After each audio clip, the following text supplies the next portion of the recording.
Southern California ਦੇ ਵਿੱਚ ਜਿਹੜਾ ਮੀਂਹ ਪਿਆ ਆ ਉਸਨੇ ਕਾਫੀ ਜ਼ਿਆਦਾ ਨੁਕਸਾਨ ਕੀਤਾ ਆ। ਖਾਸ ਕਰਕੇ ਸੈਂਟਾ ਕਲੈਰੀਟਾ ਵਾਲਾ ਏਰੀਆ ਆ ਜੋ ਉੱਥੇ ਹਾਈਵੇ ਜਾਂਦਾ ਆ ਤੇ ਹਾਈਵੇ 14 ਫਰੀਵੇ ਇੰਟਰ ਐਕਸਚੇਂਜ ਜੋ ਆ ਉੱਥੇ ਕਾਫੀ ਜ਼ਿਆਦਾ ਐਕਸੀਡੈਂਟ ਹੋਏ ਆ ਮੀਂਹ ਦੇ ਨਾਲ। ਇੱਕ ਟਰੱਕ ਫਲਿੱਪ ਕਰ ਗਿਆ ਗਾਰਡ ਰੇਲ ਤੋਂ ਤੇ ਉਹਦਾ ਜਿਹੜਾ ਰੈਕੇਜ ਆ ਉਹ ਥੱਲੇ ਆਉਣ ਵਾਲੇ ਟ੍ਰੈਫਿਕ ਤੇ ਬਹੁਤ ਡਿੱਗਿਆ। ਪਾਈਲ ਅਪ ਕਹਿੰਦੇ ਭਈ 9 ਘੰਟੇ ਤੱਕ ਬਣਿਆ ਰਿਹਾ ਹਾਈਵੇ 14 ਤੇ 5 ਦਾ ਜੋ ਫਰੀਵੇ ਇੰਟਰਚੇਂਜ ਆ। ਸੋ 9 ਘੰਟੇ ਬਹੁਤ ਲੰਮਾ ਜੋ ਸਮਾਂ ਹੁੰਦਾ ਹੈਗਾ। ਜੀ ਬਾਕਸ ਟਰੱਕ ਜੋ ਐਡਵਰਟਾਈਜ਼ ਕਰਦਾ ਸੀ ਟੂ ਟਾਇਰਸ ਉਸਨੇ ਆਪਣਾ ਕੰਟਰੋਲ ਲੂਜ਼ ਕਰ ਲਿਆ, ਅਪਸਾਈਡ ਡਾਊਨ ਗਾਰਡ ਰੇਲ ਤੋਂ ਡਿੱਪਿਆ, ਜਿਹਦੇ ਨਾਲ ਹੋਰ ਜਿਹੜੀਆਂ ਕਾਰਾਂ ਆ ਉਹਨਾਂ ਦੇ ਵਿੱਚ ਵੀ ਵੱਜਿਆ ਤੇ ਪਾਈਲ ਅਪ ਨੂੰ ਕਲੀਨ ਅਪ ਕਰਦੇ ਬਹੁਤ ਲੰਮਾ ਸਮਾਂ ਜਿਹੜਾ ਆ ਉਹ ਲੱਗਾ ਹੈਗਾ।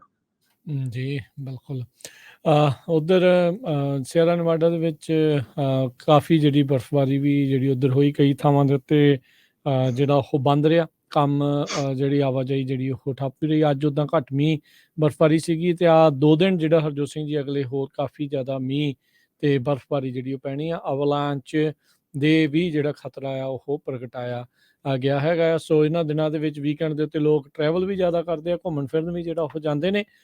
ਸੋ ਜੇ ਤੁਸੀਂ ਬਰਫੀਲੇ ਥਾਂ ਦੇ ਉੱਤੇ ਜਾ ਰਹੇ ਆ, ਚੇਨਜ਼ ਵਗੈਰਾ ਤੇ ਉਹ ਸਾਰੀਆਂ ਚੀਜ਼ਾਂ ਦੀ ਆਪਣੀ ਤਿਆਰੀ ਕਰਕੇ ਹੀ ਜਿਹੜਾ ਉਹ ਜਾਇਓ। ਹੋ ਸਕਦਾ ਵੀ ਕਈ ਥਾਵਾਂ ਦੇ ਉੱਤੇ ਤੁਹਾਨੂੰ ਰਸਤੇ ਜਿਹੜੇ ਉਹ ਬੰਦ ਵੀ ਮਿਲਣ। ਅਗਲੀ ਜਿਹੜੀ ਹਰਜੋਤ ਸਿੰਘ ਦੀ ਗੱਲ ਕਰਦੇ ਜਾਈਏ, ਕੈਲੀਫੋਰਨੀਆ ਦਾ ਕਲਰਕ ਜਿਹੜਾ ਰੋਬਰੀ ਦੇ ਵਿੱਚ ਜਿਹੜਾ ਹਰਜੋਤ ਸਿੰਘ ਜੀ ਫੇਟਲੀ ਸ਼ਾਟ ਕਰ ਦਿੱਤਾ ਗਿਆ ਸੀ, ਉਸ ਦੇ ਬਾਰੇ ਅਧਿਕਾਰੀ ਕਹਿ ਰਹੇ ਆ ਵੀ ਵੀ ਜਿਸ ਨੇ ਗੋਲੀਆਂ ਚਲਾਈਆਂ ਉਸ ਨੂੰ ਮਰਡਰ ਦੇ ਨਾਲ ਚਾਰਜ ਨਹੀਂ ਕੀਤਾ ਜਾਊਗਾ।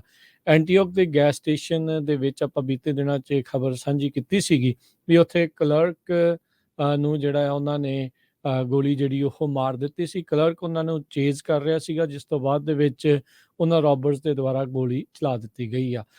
ਸੋ ਹੁਣ ਕਹਿੰਦੇ ਵੀ ਸਸਪੈਕਟ ਦੇ ਦੁਆਰਾ ਇਹ ਕਿਹਾ ਜਾ ਰਿਹਾ ਆ ਵੀ ਕਿਉਂਕਿ ਜਿਹੜਾ ਕਲਰਕ ਸੀਗਾ ਉਸਨੇ ਚੇਜ਼ ਕਰਕੇ ਫਾਇਰ ਓਪਨ ਕੀਤੀ ਤੇ ਇਸ ਸਸਪੈਕਟ ਨੇ ਵਾਪਸੀ ਜਿਹੜੀ ਆ ਉਹ ਫਾਇਰ ਕੀਤੀ ਹੈ, ਜਿਸ ਕਰਕੇ ਇਹ ਸੈਲਫ ਡਿਫੈਂਸ ਦੇ ਵਜੋਂ ਦੇਖਿਆ ਜਾਵੇ।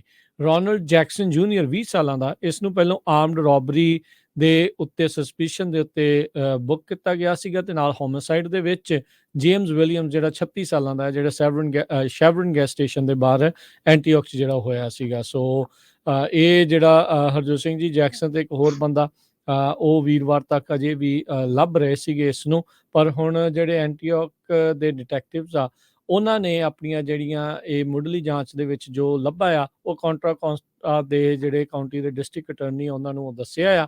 ਤੇ ਇਸ ਤੋਂ ਬਾਅਦ ਦੇ ਵਿੱਚ ਉੱਥੋਂ ਦੇ ਡਿਸਟ੍ਰਿਕਟ ਅਟਰਨੀ ਨੇ ਰੋਬਰੀ, possession of stolen arm, fire arm enhancement ਦੇ ਉਹ ਜਿਹੜੇ ਚਾਰਜਸ ਲਾਏ ਆ। ਮਰਡਰ ਦੇ ਲਈ ਉਸ ਨੂੰ ਚਾਰਜ ਕਰਨ ਤੋਂ ਉਹਨਾਂ ਨੇ ਡਿਕਲਾਈਨ ਜਿਹੜਾ ਉਹ ਕਰ ਦਿੱਤਾ ਹੈਗਾ। ਜੀ ਦੇਖੋ ਕਿੰਨਾ ਧੱਕਾ ਆ। ਸੋ ਖਾਸ ਕਰਕੇ ਭਰਾਵੋ ਜਿਹੜੇ ਆਪਣੇ ਪੰਜਾਬੀ ਭੈਣ ਭਰਾ ਆ, ਜਿਹੜੇ ਬਿਜ਼ਨਸ ਓਨਰਸ ਆ, ਕੰਮ ਕਰਦੇ ਆ ਤੁਸੀਂ ਸਟੋਰਾਂ ਤੇ ਗੈਸ ਸਟੇਸ਼ਨਾਂ ਤੇ, ਹੁਣ ਦੇਖੋ ਬੰਦਾ ਲੁੱਟਣ ਆਇਆ, ਲੁੱਟ ਕੇ ਸਮਾਨ ਲੈ ਕੇ ਜਦੋਂ ਭੱਜਣ ਲੱਗਾ ਤੇ ਜਿਹੜਾ ਉੱਥੇ ਕੈਸ਼ੀਅਰ ਕੰਮ ਕਰਦਾ ਸੀ ਉਹ ਪਿੱਛੇ ਭੱਜਾ ਤੇ ਚੋਰ ਨੇ ਉਸ ਨੂੰ ਗੋਲੀ ਮਾਰ ਕੇ ਮਾਰ ਦਿੱਤਾ।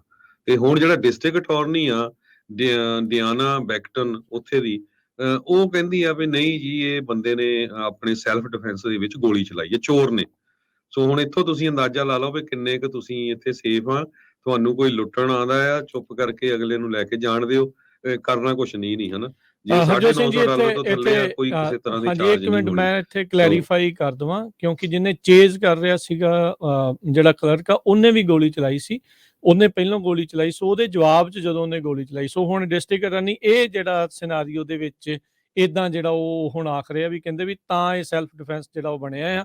ਪਰ ਓਬਵੀਅਸਲੀ ਇਹ ਹੁਣ ਤਾਂ ਫਿਰ ਇਦਾਂ ਆ ਵੀ ਭਾਈ ਜੇ ਤੁਸੀਂ ਕਰਨ ਲੱਗਿਆ ਤਾਂ ਫਿਰ ਨਿਸ਼ਾਨਾ ਨਾਲ ਤੁਹਾਡਾ ਜਿਹੜੀ ਉਹ ਚੁੱਕੇ। ਇਹਦੇ ਵਿੱਚ ਤਾਂ ਇਹੀ ਆ ਵੀ ਉਹ ਤੁਹਾਨੂੰ ਲੁੱਟਣ ਆਇਆ। ਹੁਣ ਕਿਉਂਕਿ ਹਰਜੋਤ ਸਿੰਘ ਜੀ ਇੱਥੇ ਦੇ ਲਾ ਬਹੁਤ ਇਦਾਂ ਦੇ ਆ, ਟੇਢੇ ਮੇਢੇ ਆ, ਬੜੇ ਪੁੱਠੇ ਸਿੱਧੇ ਜਿਹੜੇ ਇਦਾਂ ਦੇ ਲਾ ਆ।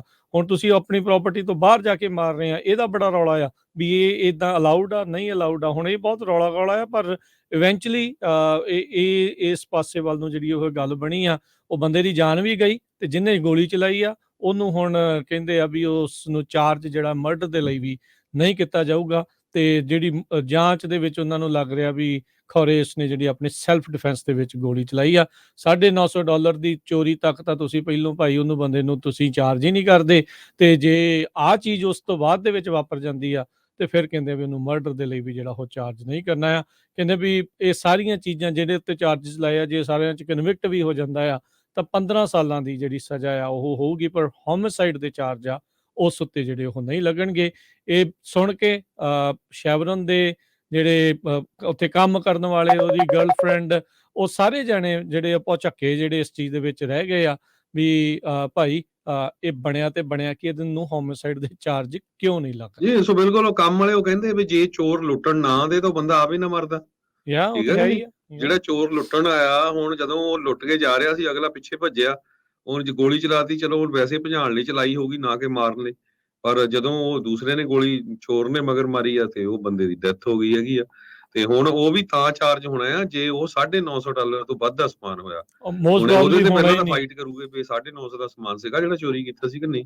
ਗੈਸ ਘੱਟ ਸਟੇਸ਼ਨ ਦੱਸ। ਤੋਂ ਕਿਹੜੀ ਜਿਹੜੀ ਹਰਜੋਤ ਸਿੰਘ ਜੀ ਚੀਜ਼ ਹੁੰਦੀ ਜਿਹੜੀ $950 ਦੀ ਜੀ। ਜਿਹੜੀ ਉਹ ਪੂਰੀ ਹੋਵੇ, ਹੋਣੀ ਨਹੀਂ, ਇਹ ਚੀਜ਼ ਤਾਂ ਜੀ। ਲੱਭਣੀ ਨਹੀਂ। ਸੋ ਭੰਗ ਦੇ ਭਾਵ ਚਾਰਾ ਜਿੱਦਾਂ ਕਹਿ ਲਓ ਵੀ ਉਹ ਜਿਹੜਾ ਐਂਟੀਓਕ ਦਾ ਜਿਹੜਾ ਕਲਰਕ ਆ ਉਹ ਜਾ ਗਿਆ ਤੇ ਉੱਥੋਂ ਦੇ ਡਿਸਟ੍ਰਿਕਟ ਅਟਾਰਨੀ ਨੇ ਇਹ ਜਿਹੜਾ ਸਿਨੈਰੀਓ ਪੇਸ਼ ਕੀਤਾ ਆ ਵੀ ਭਾਈ ਉਹਨੇ ਸੈਲਫ ਡਿਫੈਂਸ ਦੇ ਵਿੱਚ ਗੋਲੀ ਜਿਹੜੀ ਉਹ ਚਲਾਈ ਸੀ, ਇਸ ਲਈ ਉਹਨੂੰ ਮਰਡਰ ਦੇ ਲਈ, ਹੋਮਿਸਾਈਡ ਦੇ ਲਈ ਚਾਰਜ ਜਿਹੜਾ ਉਹ ਨਹੀਂ ਕੀਤਾ ਜਾਊਗਾ। ਸੋ ਆਈ ਥਿੰਕ ਇੱਥੇ ਜਿਹੜੇ ਉੱਥੇ ਰਹਿ ਰਹੇ ਨੇ ਲੋਕ, ਉਹਨਾਂ ਨੂੰ ਹੁਣ ਥੋੜੀ ਜੀ ਮੰਗ ਕਰਨੀ ਚਾਹੀਦੀ ਆ ਵੀ ਭਾਈ ਯੂ ਨੀਡ ਟੂ ਸੀ ਵੀ ਇਹਦੇ ਵਿੱਚ ਕੀ ਜਿਹੜਾ ਹੋ ਸਕਦਾ ਆ। ਪਰ ਹੁਣ ਕਾਨੂੰਨ ਆ, ਕਾਨੂੰਨ ਦੇ ਵਿੱਚ ਇਹ ਪ੍ਰੂਵ ਕਰ ਸਕਣਗੇ ਵੀ ਇਹ ਉਸਨੇ ਆਪਣੀ ਉਹਦੇ ਲਈ ਨਹੀਂ ਕੀਤਾ, ਸੈਲਫ ਡਿਫੈਂਸ ਦੇ ਲਈ ਨਹੀਂ ਕੀਤਾ। ਇਹ ਵੀ ਹੁਣ ਵੱਡੀਆਂ ਜਿਹੜੀਆਂ ਇਸ ਟਾਈਮ ਚੁਣੌਤੀਆਂ, ਪਰ ਉਹ ਪਰਿਵਾਰ ਤਾਂ ਵਿਚਾਰਾ ਜਿਹੜਾ ਉਹ ਉੱਜੜ ਗਿਆ। ਜੀ।